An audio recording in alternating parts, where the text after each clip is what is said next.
Assalamu alaikum, you're watching Views and News and I'm Faisal Rehman live from our Islamabad studios. Today we'll be talking about the overall economic outlook of Pakistan, and yesterday the two ministers, Mr. Ahmad, the Minister for Energy, and also Mr. Asad Umar, they both in fact talked about the numbers, and interestingly we found out now that the growth rate of our economy is around 5.37% according to the revised data that we have received, and that said that during the time between April and June, the large scale manufacturing almost grew by more than 10%, and that resulted in this particular growth. Now, when we talk about a couple of other very important factors that also include that during the last 14 years, this is the first time that we have hit the number 5, I mean, as far as the economic progress is concerned. And at the same time, looking at the per capita income now, that is estimated at $1,666. And the overall size of the economy is estimated at $346 billion. So that's a big number, because earlier it was hovering around 300, and that's what we got to know, but this is the new number. And again, I would also say that these are the numbers, they are suggested by the Federal Bureau of Statistics. Earlier, our projection for the growth rate of the year 2021-2022 was at 3.9%, and even prior to that it was much lower. But when you look at this number, this is pretty decent. But still, according to a lot of analysts, Pakistan still has to maintain at least 7% growth rate for the next 30 years in order to provide the job opportunity to the youth, that bulge that is going to be there. Either they are unemployed or they are underemployed. This is a reality. Now, a lot of initiatives have been taken by the government of Pakistan Tehreek-e-Insaf, but still a lot more needs to be done. So there are a lot of figures that I have, but we'll be definitely talking about that with our panelists. But before that, our production team has prepared a report. Let's watch that.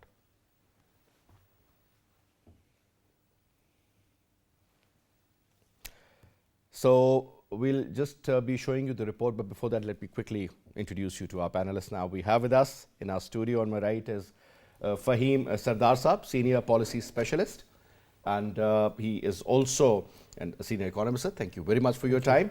And we have with us Dr. Manzoor Ahmad Saab. He is the former Ambassador of WTO, World Trade Organization.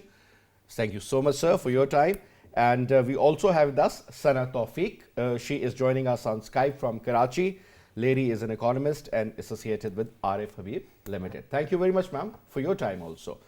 Now, starting off from you, Sardar Saab, the number 5.37, how surprising was that for you?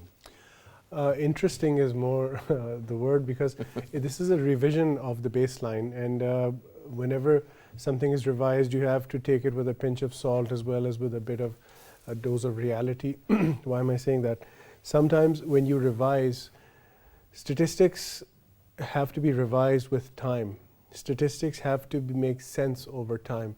There is a natural skew that does come into statistics over long periods. So you see these rebasings, realignments, you have the adjustments and things like that. Because I've, once I was dealing with big data at the stock exchange level, I realized you have to really look at statistics as something more in a more dynamic fashion rather than a more static fashion. So I'm not entirely sure why exactly this was revised, but I believe there must be some reason for it. It's not something willy-nilly that the government is going to do. For us, we see we're just being cautiously optimistic. How is this really what's happening in the economy? And that's partially true. There are some challenges which we've just been focusing on a little bit too much, and that's usually what sort of garners more of the airwaves these days. But when any statistic is rebased, there has to be logic to it. And if there is logic, then that's the way you accept it.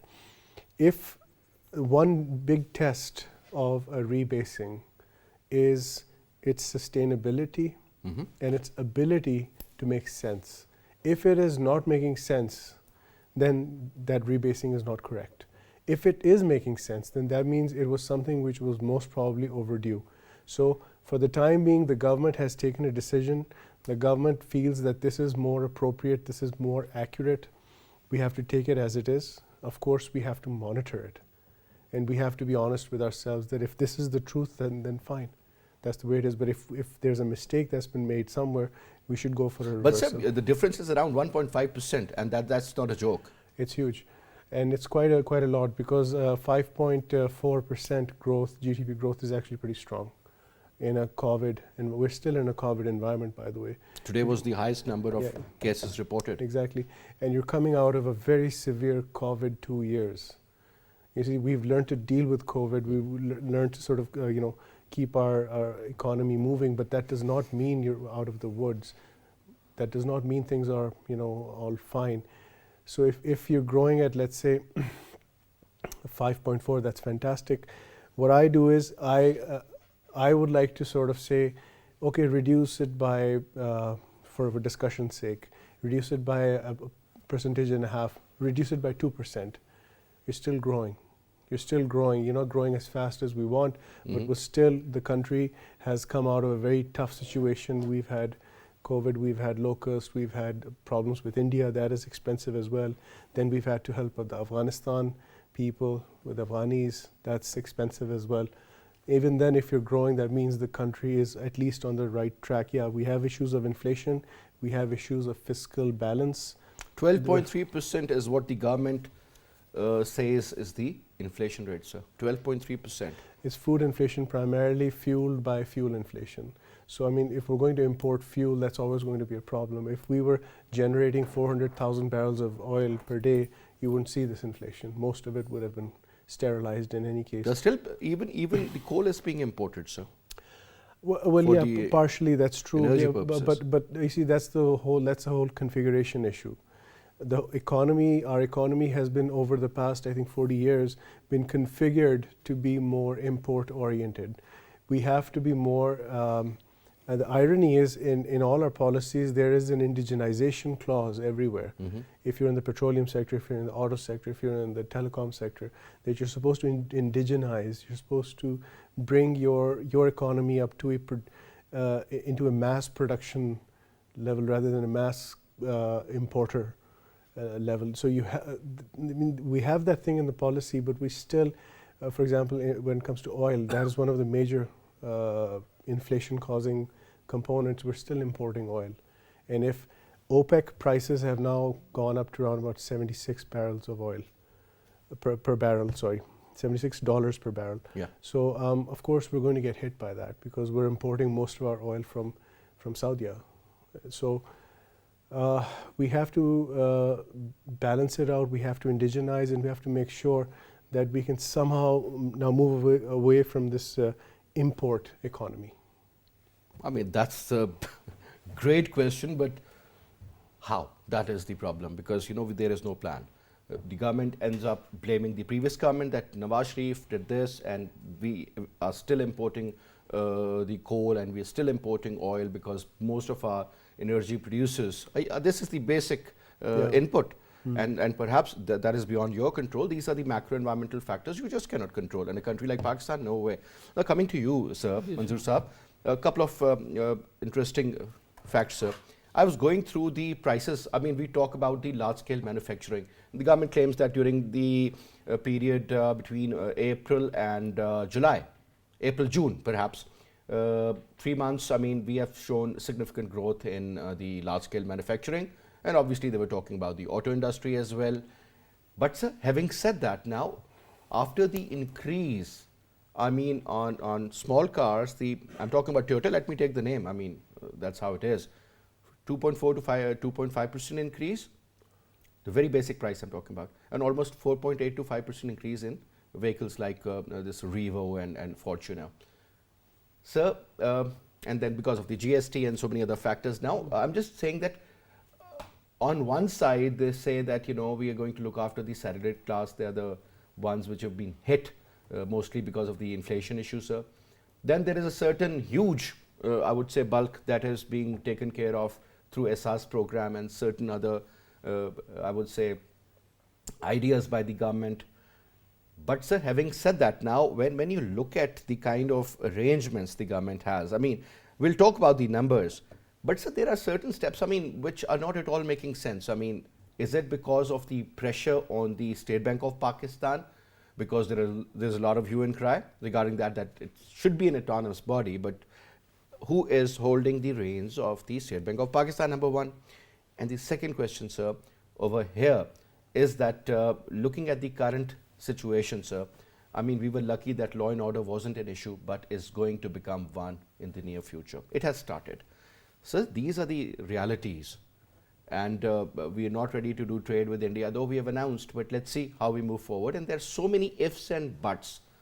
So it's very, very difficult to understand, I mean, what exactly is going on and where are we heading? Are we still like a rudderless plane? Because someday we hear 3.9, prior to that we had 2.3 and then 5.37. I mean, what is the mode of getting the secondary data and the primary data and how to analyze what's going on? Well, it's a mixed bag. Whatever Sardar Sahab said, I agree with him. It's a mixed bag because it's good news to be growing at, you said 5.37, but I thought that was the figure just before they rebased it, and now it's 5.57%. That's what I read in the newspapers. So currently it's about 5.6%. It's good news because first, it's good news for a country to grow. But the other thing is you compare, always there's a comparison within the region. If India and Bangladesh are growing at 8 to 9%, and that they've been doing at least for the last 20 years, and we don't even grow by 5.6 or 6%, then we are really, really falling behind. So it's whatever they calculated, and hopefully, there are lots of independent departments who do all the calculations, and hopefully this should be okay. So it's a good news on one side, but the big problem we are having is this inflation. Compared to. But sir, what about the projections of the World Bank? They say 3.4%, no, and so many other financial institutions. But at the I mean, time, who is providing them the data? And if they are getting that data themselves, then that's the wrong data they have. I think there's from various sources, but at the time we ourselves were saying it's 3.9. You see, previously we were saying 2 point something and 3.9. So they look at each other and they kind of. But I think with this big jump in, we've seen recently big jump in imports. So this is. It's going into something, it's producing something, and consumption is increasing. And then the inflation also, it pushes the numbers quite a bit. And so I don't seriously doubt the numbers, frankly. I thought they were showing lower number, and also especially because, they're basing it on last year's, So there is a big growth. I mean, comparatively, we have seen that our economy is now, okay, we are having this surge, but it's almost fully open, whatever. I mean, the problem that we are facing perhaps is that although we are getting all these imports, but then there's a problem of, freight is a big problem now because it's 4 or 5 times higher. Oh, indeed. The containers are not available. Then there all these other problems are happening. But container that used to get for $3,800, sir, is now being offered at $20,000. That's the difference. I mean, it's unbelievable. Yes, and and you're talking about our energy imports, and look at our LNG. We were, purchasing say for $5-6 per MMBTU. Now in November last time we purchased at $30. And even at that price, it's not available. So it's from $5. So if you there's a global demand. If you're getting a ship for $25 million, now that is already 5 times. So $150 million. And similarly, the oil prices are hitting this thing. The problem with I'm not going into too much details, but I think we missed a little opportunity in LNG, etc., because we could have done one more long term, that's a percentage of Brent crude. So you don't have to run every time to the market, and we would not have been that seriously affected had we done it. But one never knows about the future, how things will go. So yes, I mean, it's good news and some bad news. So let's take this point of good news and the bad news to the lady in Karachi, Sana Tawfik Saiba. Now, what is your take? Ma'am, I'm sure you must have been surprised and happy also. But our dear friend Dr. Manzoor Ahmad says that, well, good news and bad news. Good news is that 5.37 or 5.57, whatever the number is, because you never know, it could be a different number in the morning, could be a different number in the evening if the growth is taking that kind of a push and hike. But your take, ma'am, on this overall statements issued by Mr. Asad Umar as well as the Energy Minister Hamad Azharfi. Right. Thank you. Thank you for having me on the show. So yes, absolutely. So COVID, going back to 2020-21, so COVID did change the narrative, I would say.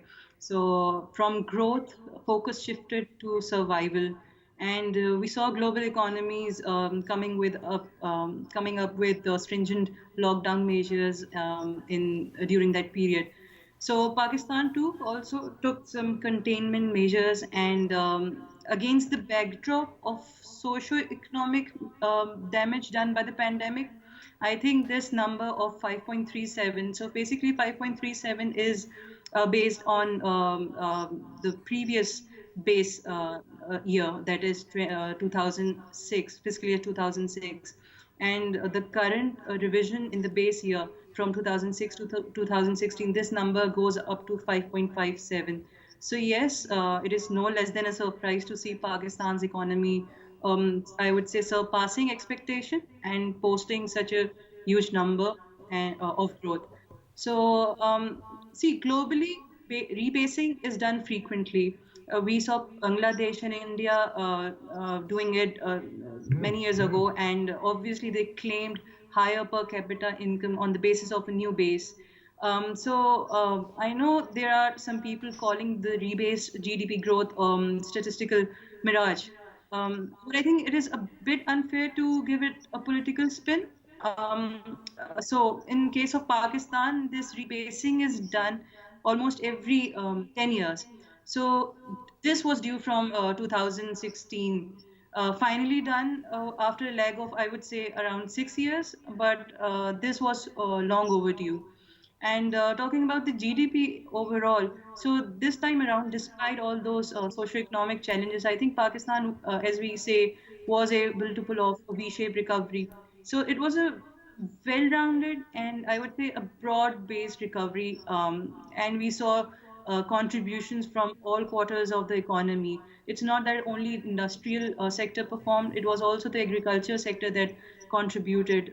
We saw a jump in the overall production of important crops. Then we have services sector as well.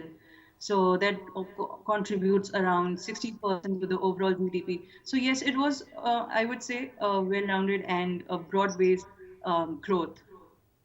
All right, but I was going through an economic survey, and that was pretty interesting. What it said was that for the next 30 years, Pakistan should be growing at an average of over 7% for the next 3 decades, because the kind of youth bulge that we have, they will not be accommodated. Either they are unemployed or they are underemployed. And the government cannot produce so many jobs. It has to be the private sector that has to play its role. Now, ma'am, looking at the current scenario, do you think there is some sort of a prospect that, let's forget about the next 30 years, let's talk about the next 3, 4, 5 years. Do you think that the current scenario really gives us hope to grow at that magical number of 7? Because we have only done it twice during the last, let's say, almost 30 years actually, let me put it this way, post 1990. So yes, definitely, I would say the biggest challenge right now is how sustainable this growth number is. posting a growth of 5% to 6% in short term, I think won't suffice the purpose. The purpose is or should be a sustainable approach to the overall economic growth. And when we talk about sustainability, so obviously, like you mentioned, providing economic opportunities to the poor, and I think building resilience over here and preparing for the unforeseen circumstances. Like, for example, right now we are going through a very challenging time, I would say, unprecedented healthcare issues, and then we have got this super cycle of commodities, international commodity prices going up. So I think Pakistan, now is the time that Pakistan should be prepared for this, for challenges that lie ahead. And I know there are certain things that are out of your control or out of anyone's control. So, but we should be sustainable enough to at least provide basic necessities to our, I would say, all classes, income classes, and especially to the low income group. And focus should now be more on providing employment opportunities and on uh, uh, putting forward measures that government intends to undertake to make this growth sustainable. Government has been saying this time and again that the target is to take this growth up to 6% and beyond. So now I think measures or the fiscal measures should be taking place that proves this right, and we are able to go beyond even 6%. So yeah. So the Minister for Energy claims that we have paid a record debt that was over 10, rather, let me put it this way, between 10 and 11 billion dollars. Forex reserves increased by almost 5 billion. Whether we stole or we asked for or whether we borrowed or whatever, they are there, good enough. And then he also says since the exports increased significantly, that is another very important figure. So he was saying that there was this growth rate achievement of 5.4% during the time of Prime Minister Nawaz Sharif also. But he said that since the rest of the indicators were negative, so it was not easy for the government, for any government perhaps, to sustain that. But he says this time it is going to be sustainable. I mean, that's a great achievement if they have done so.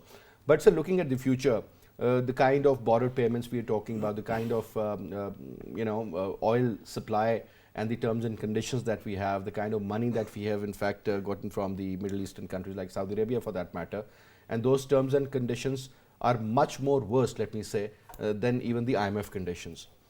To be very honest, I mean, let's be honest to the public also. Now, sir, in those circumstances, whatever the minister is saying, and we believe him, let's suppose, do you think the next year, for example, that is going to be the last year of this government, they really have to come up with some decent numbers, maybe better than these ones? We would like to see 7% growth, maybe beyond that. Is that a sustainable target? Are these the attainable objectives that they have in their mind, or perhaps they are forecasting a little too much? Okay, a little point that I have to clarify. Taking a loan is typically not a good idea, but taking a loan is not that bad an idea as well, because it's easy financing, it helps you. As long as you're earning more than your payments, good enough, it's fine. So that's what Pakistan has been doing, refinancing its liabilities. Yes, we are facing issues on that front, but I can quote minimum 5 examples across the earth of countries that we call liquid and very prosperous, who have a worse debt situation than our statistics show. That's not the point of this discussion. If the government says that we have grown by more than, let's say, I'm just going to round this off. Okay? If the government says that our GDP growth has been rebased and it's close to 5.5, next year is going to be even better. Your question is this going to be sustainable? It will be sustainable if the policy remains intact, if the system remains intact, if violence is controlled, if the people are continuously brought back into the economic fold. What does that mean? Due to persistent violence in Pakistan, very calculated, carefully planned violence in Pakistan, people suffered in economic areas. That's what really brought Pakistan's economy down. I think I shared this with you before as well. Right now, according to estimates that I've done myself, our economy should be close to $450 billion. Now, this might sound outrageous, but if you look at the statistics, that's exactly what would have happened. And you're just only focusing on the documented one. I'm just focusing on the documented one, and I'm not bringing in any assumptions or this or that. I'm just taking a simple regression line. The number which we have is close to 346. No, the number, GDP growth, our GDP size is close to 300 billion now, but it should have been around about 325, but we sort of devalued our currency. So, and that's also long story. I won't get into that. Long story short, you asked about sustainability. Now, sustainability does happen if the policy remains intact, robust, and it is calibrated according to the situation, and a quarterly review of your policies, of our policies, is helpful. Number two, if the economy keeps on moving, if the economy does not have to go through any transfusions, it does not have to go through any organ transplants, you just keep the economy purring. That's how growth starts to happen. This is something very ironic. You don't have to do anything big. You just have to just let the economy work. What's happened in Pakistan is what people... And when you say let the economy work, what exactly do you mean by that? For example, if the economy is stabilizing and work has started to happen, and suddenly you see transactions have started to increase, that Do means not interfere. just let it happen. Do not bring about any interest rate changes suddenly. Whatever you do, economies are managed very gently, very carefully. Nothing sudden, nothing outrageous. Keep it predictable. As long as we keep things predictable. Right now we've seen a spate of violent attacks. Have you noticed where they've happened? In economic areas. Absolutely. So once again, Anarkali in Lahore, the point that I'm trying to bring up, which I've been bringing up at the government level, which I used to bring up in the corporate level, is that we have to contain this violence. Now, it has an economic face to it. If, I repeat, perhaps just for clarity's purpose, that if the government can maintain policy, if the economy can just be allowed to work, and gradually interest rates have to be brought down, very slowly, they have to be brought down. You will see an acceleration in the economy, not a deceleration. And gradually we have to start managing our rupee rate a little more carefully, go immediately into barter markets, then you see the growth that we're going to experience. We have to institute certain new mechanisms, nothing outrageous. Some of them might even sound primitive, like barter markets at border areas. Iran, Afghanistan, both. So that would really ease the pressure on the financial markets, and suddenly you would see a lot of additional transactional activity. So it is sustainable, of course, but these caveats are relevant not only to Pakistan that I've raised, they're relevant to any other country on earth, developed or developing, that you have to maintain these things. This is how the laboratory of economics works. You cannot allow these things to go one day. If you have a policy that points in a particular direction, you cannot overnight have a policy that takes a 30-degree turn. Sometimes we've seen a 180-degree turn, so you can well imagine that's not, a minor adjustment is fine. Our growth will be far more than this. This is nothing. Right now, many people might find this hard to believe, but as I said in the beginning, if the government has rebased something, it is probably based on some fact. But of course, we have to be a little vigilant, we have to monitor, and right now, let's just be optimistic about things. All right. So the most important factor, whether you talk about the cost of doing business or otherwise, sir, even for a normal person or perhaps for some industrialist, everybody who's engaged in any sort of a production business, sir, energy. Number one, Ambassador, energy mix is the major issue. We are still importing the coal. We are not using the regular coal, and this environment issue, sir, whether we see that happening in Tonga or perhaps we see these glaciers being melted, or you will see either floods or absolute drought. I mean, this is what the future is, and Pakistan is one of those top 5-6 countries which will get affected the most. Number one, sir, are we prepared for it? And is our energy mix heading in the right direction? Because we are depending on coal a lot, sir. Perhaps there is going to be a sanction on Pakistan that you cannot. Though we believe that, for example, let's suppose if this number 5.6 or whatever it is, it's absolutely correct.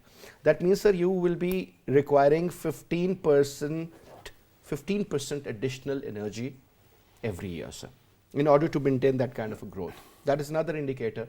Are we ready for that? Because, sir, this has been the problem. Forget about the war on terror. That's over.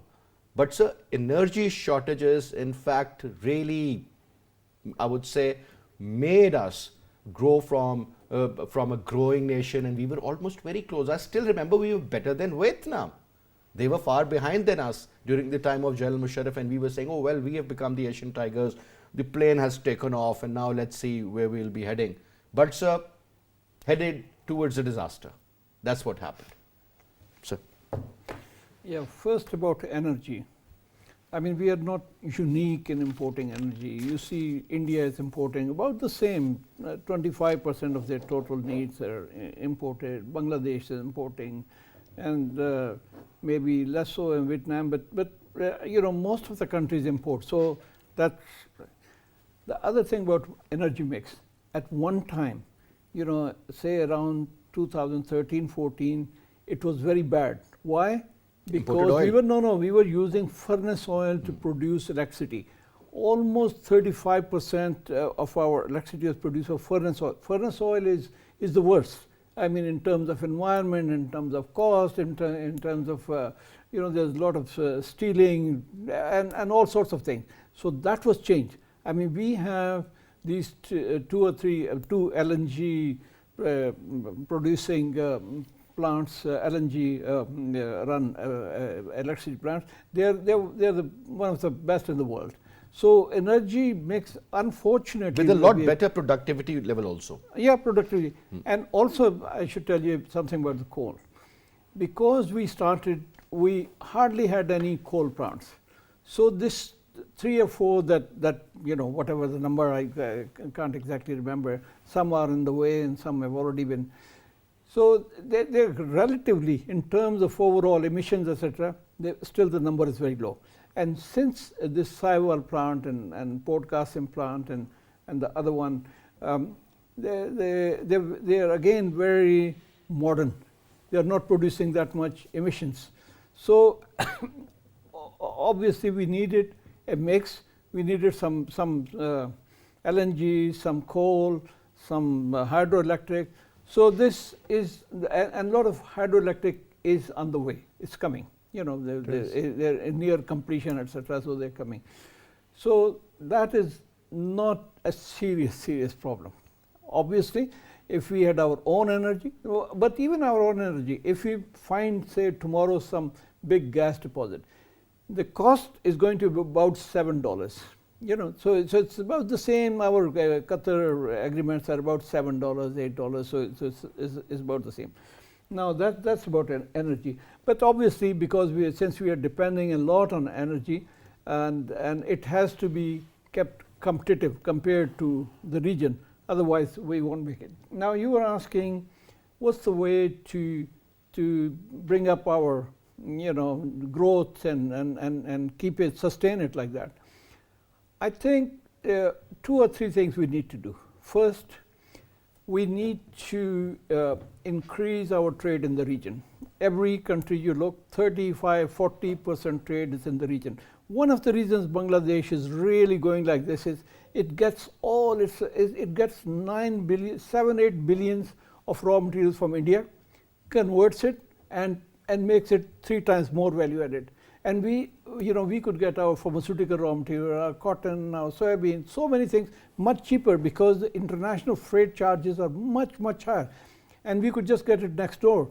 But unfortunately, but the good thing is that even with this new security document that came out, National Security Policy, they are talking about geoeconomics. They said it a year ago, but then nothing was done.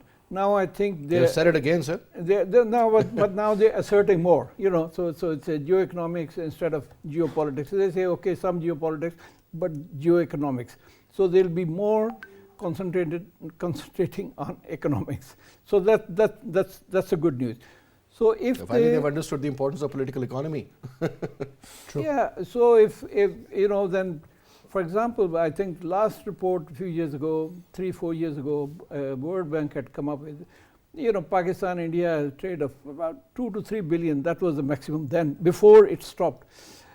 Now, they think it can be 58 billion. It's huge. Imagine so much Pakistan.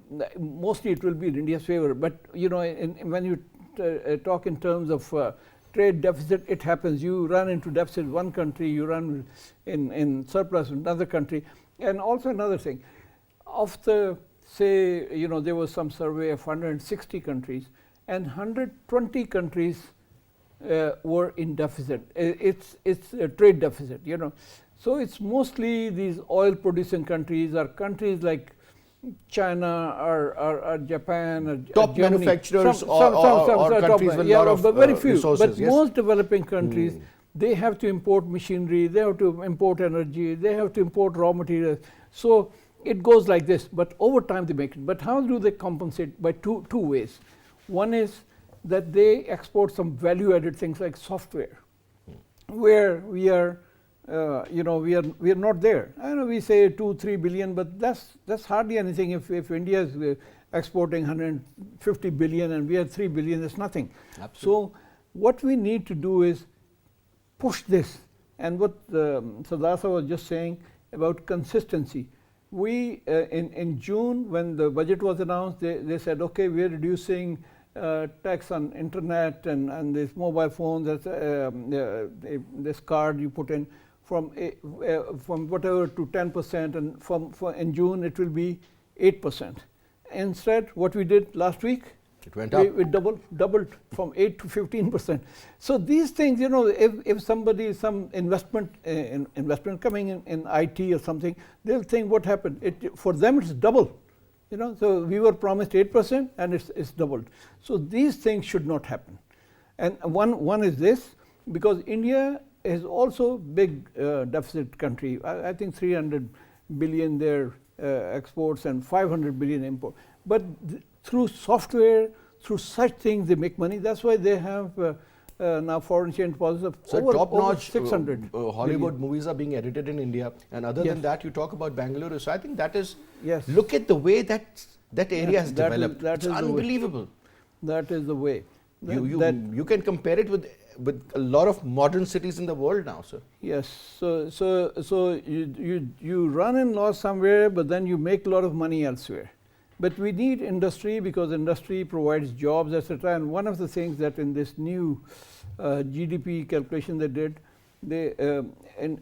share of industrial production has come down. That's unfortunate, because that should go up. Services have gone up, agriculture has gone up, but it's the industry. That's the real job creator. Those things happen there. I know your minister says that, hundreds and thousands of jobs must have been. but I'm He says just saying must have been created, because these are the digits and they show a lot of I growth. looked at this morning, it was a paper, what is the new constituents of our GDP, and it said agriculture has gone up. I don't have the exact figure, and services have gone up, but industrial growth has come down by 1%. So it should not coming down. Industry should always be moving up, and that is unfortunate. That's where you create the jobs. That's where you earn money. That's Again, where everything. another thing that Sardar was saying that we disturbed. Now there was a lot of hype about these industrial zones, and export processing zones, and EPC we zone, every day we are announcing. Suddenly, yesterday they announced that any machinery, etc., brought in for this, even for export, they'll be first sales tax they'll have to pay, and then it will be adjusted. So that's an absolute disaster. That You are collecting that money for a very short period of time, but you're ruining everything in the long run. Yeah, because it's not easy to. I agree with you on that, sir. And now let's go to Karachi, and let's see what Sana Tawfik has to share with us. Now, Sana, I was just going through a couple of very interesting, talking about the energy mixes and all. So now we say that, well, Russia is getting very close to Pakistan, and we are talking about the north-south gas pipeline projects. Russia it's been restricted in Europe. I mean, Saudi Arabia gave a contract to Poland for that matter. A lot of other contracts are being revised. And when the Russians look south, sir, you talk about TAPI, you talk about this IPI. I mean, now let's consider that IP, Iranian-Pakistan gas pipeline, nothing happening on that front because of the sanctions on Iran or otherwise also.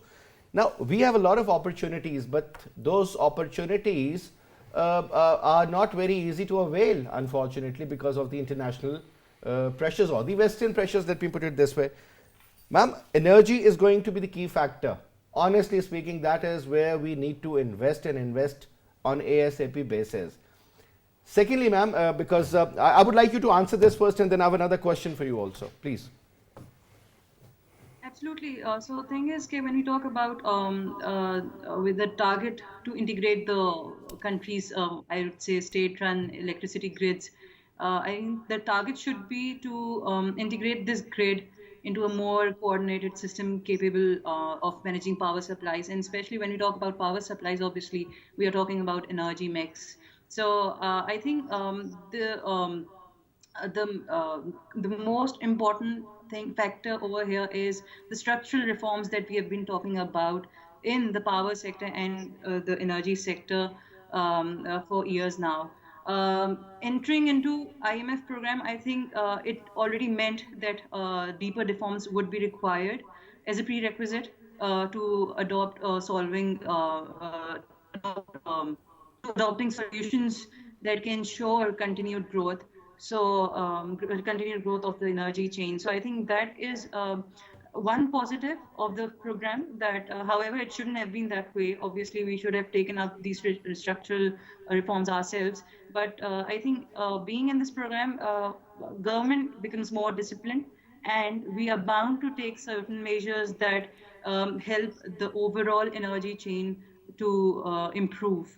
So I think absolutely yes, and by the examples that we've quoted, be it TAPI, be it any other energy import scheme that we have undertaken, that comes with a cost. And with the kind of already pressure we are seeing on the import side, energy, particularly the petroleum products, and despite like Faheem said, that we are more relying on import from Saudi. But all of this comes with a cost. So I think that has already put a dent on the overall external account of Pakistan and is putting more pressure with each passing day, and especially with the devaluation happening. So it is about time that not only focus on the circular debt management. I think it is the mix that needs to be looked into, and obviously the structural reforms that Pakistan should have taken or should at least take to make this energy sector sustainable. I think even if we start working and giving 100% to our national security policy and we really implement those, I think there's going to be a lot of economic uplift. But ma'am, one quick comment. I mean, whenever we talk about the economic growth, I wish one day we become $1 trillion kind of an economy. Maybe larger than that, though we have the potential, we have the resources, we have the young energy and everything. But ma'am, it also needs a bit of brain. Now, the interesting part is over here, when we look at the economic development, ma'am, education comes into your mind, literacy comes in your mind. That is also very important. Health. We are an undernourished nation, ma'am. That's another reality, whether we like it or we don't. And last but not the least is the life expectancy, because that is also very important. Ma'am, don't you think that, I mean, yes, we have provided the Saeed card and whatever, but you know, it's better to prevent and have clean drinking water. That's more important rather than to keep giving the Saeed cards. I think both should be done.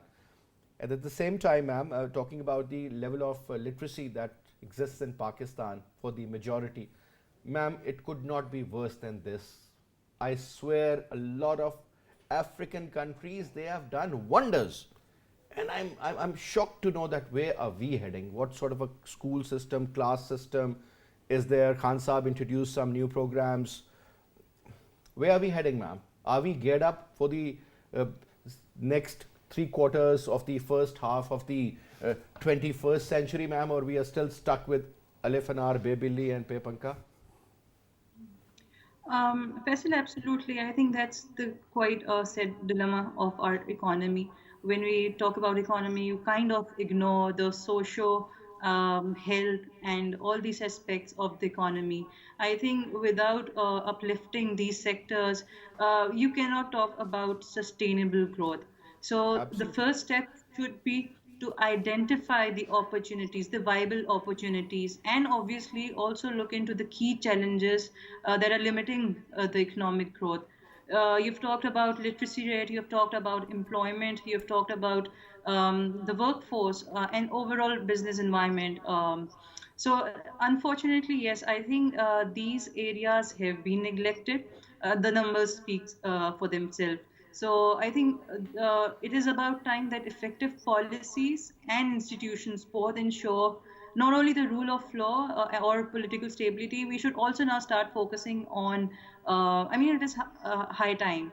This should have been done way earlier, but I think it is about time that instead of only offering the social protection programs such as SRs, though they are wonderful, obviously, we are seeing results. But I think it is about time, like I always say, structural reforms. So, structural reforms, ground level changes, and to come up with properly well thought policies and efficient fiscal management, I would say, and resource allocation, of course. So all these Absolutely. would, in fact, should ensure the uplifting of economy, not only on the economic level, but also on the socio and healthcare and other quarters of the economy. So I know we are focused. We talk about reduction in corruption. We are also talking about um, uh, focusing on tourism. We're building infrastructure. I mean, that's great. Obviously, that is important, integral for any economy. But I think for your workforce is an important function or foundation of a sustainable economic growth. And economies, those economies that invest heavily in human capital, usually we have seen demonstrating strongest growth. All So right. yes, absolutely. So All right. Thank you so much, ma'am. I mean, I think we should do another show on human capital, the value addition as far as humans are concerned, because, sir, I don't know where we stand, but to be very honest, you look for a good driver or a good cook or a technical person, so a good welder for that matter, a good mason, you will not find. And if you are lucky to find one, then the prices are so high that they are charging 4 or 5 times more. I mean, well, there is a long debate, sir. I think that is one area. I was having a word with our former ambassador, Senator Anwar Beg Saab, and since he is into this business of sending the workforce to Middle Eastern countries, and sir, I was surprised to know, I was having a word, and there are nobody available for those jobs. I mean, who qualify to be there. Unfortunately, there is a lot more that we need to do. But Basit, was a pleasure having you. Sardar sir, thank you so much Thank for your you. time. And ma'am Tawfik, pleasure to always have you on the show. And thank you so much for your time. And that's all we have for this week. I'll see you inshallah on Monday. Till then, you take good care. Khuda Hafiz.